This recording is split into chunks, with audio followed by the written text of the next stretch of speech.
এবার তহিদ আফ্রিদিকে খুনের হুমকি। এ বিষয়ে লাইভে এসে কেঁদে কেঁদে একই বললেন এই জনপ্রিয় কন্টেন্ট ক্রিয়েটর।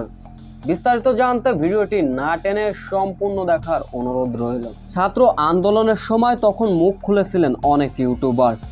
তাসরিফ খান, সালমান, মুক্তাদির সহ ছিলেন অনেকেই ছাত্রদের পক্ষে, এমনকি আওয়ামী লীগের পক্ষেও কথা বলতে দেখা গিয়েছিল।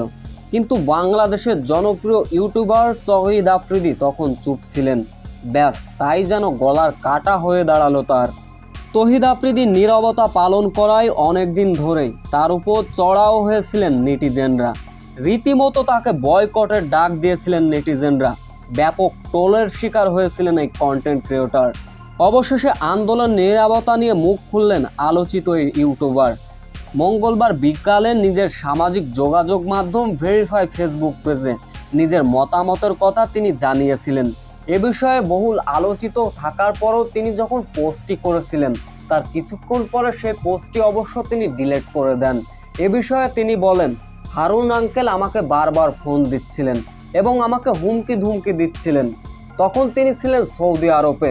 তখন তিনি যদি দেশে ফিরতেন তাকে গ্রেপ্তার করবে বলে এমনটাও জানিয়েছিলেন, যার কারণে ভয়ে তিনি তখন মুখ খুলতে পারেননি। এখন তো তাকে রীতিমতো খুনির হুমকিও দেওয়া হচ্ছে। এ বিষয়ে তহিদ আফ্রিদি সকলের কাছে ক্ষমা চেয়ে বলেন, হয়তো আমার কোথাও ভুল হয়েছে, সবাই আমাকে ক্ষমা করবেন।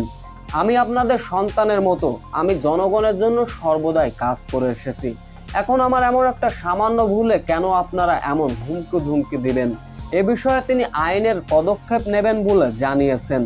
সো ভিউয়ার্স, জনপ্রিয় কন্টেন্ট ক্রিয়েটর তহিদ আফ্রিদির সঙ্গে এমন কাজটি সত্যি কি গ্রহণযোগ্য? এ বিষয়ে অবশ্য আপনাদের মূল্যবান কমেন্টটি করে যাবেন।